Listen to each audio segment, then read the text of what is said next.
Praise the lord. ప్రభునేసు క్రీస్తు నామమున మీ అందరికీ వందనాలు, దేవునికి స్తోత్రాలండి.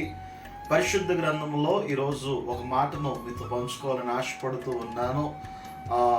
కీర్తనలు 1వ అధ్యాయము 1వ వచనంలో ఒక మాట ఉంది, దుష్టుల ఆలోచన చొప్పున నడువక. ఏమండి? దుష్టుని యొక్క ఆలోచన చొప్పున నడువక. ఈరోజు దేవుని బిడ్డలుగా పిలువబడుతున్న మనము ఏ ఆలోచనల చేత నడిపించబడాలి అంటే, మనం ఆరాధిస్తూ ఉన్న ఆరాధ్య దైవమైన యేసయ్య ఆలోచనల చేత మనం నడిపించబడాలి.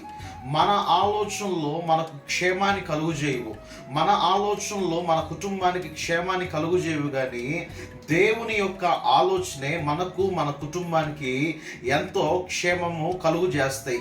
ఈరోజు మనిషి తన ఆలోచనని ఆధారం చేసుకుంటూ దుష్ట ఆలోచనల చేత, దుష్ట తలంపుల చేత ఈరోజు మనిషి లోకములో తను పయనిస్తూ ఉన్నాడు. ఒకవేళ దుష్ట ఆలోచనల చేత మనం కలిగి ఆ దుష్ట ఆలోచనల చేత మనం నడిపించబడుతూ ఉన్నప్పుడు మనకు మన కుటుంబాలకి ఎలాంటి ఆశీర్వాదము కలగదండి. ఎందుకంటే దుష్టుని యొక్క ఆలోచనలో, ఆ ఆలోచన ఎవరిది అంటే సాతానుది. ఆ ఆలోచన మనల్ని నరకానికే తీసుకువెళ్ళింది, కానీ ఆ దుష్ట ఆలోచన పరలోకానికి తీసుకువెళ్ళొద్దు.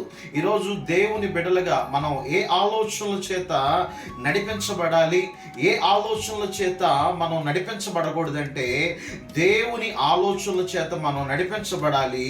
దుష్ట ఆలోచనల చేత మనం ఏమాత్రము కూడా నడిపించబడకూడదు. God bless you. Praise the lord.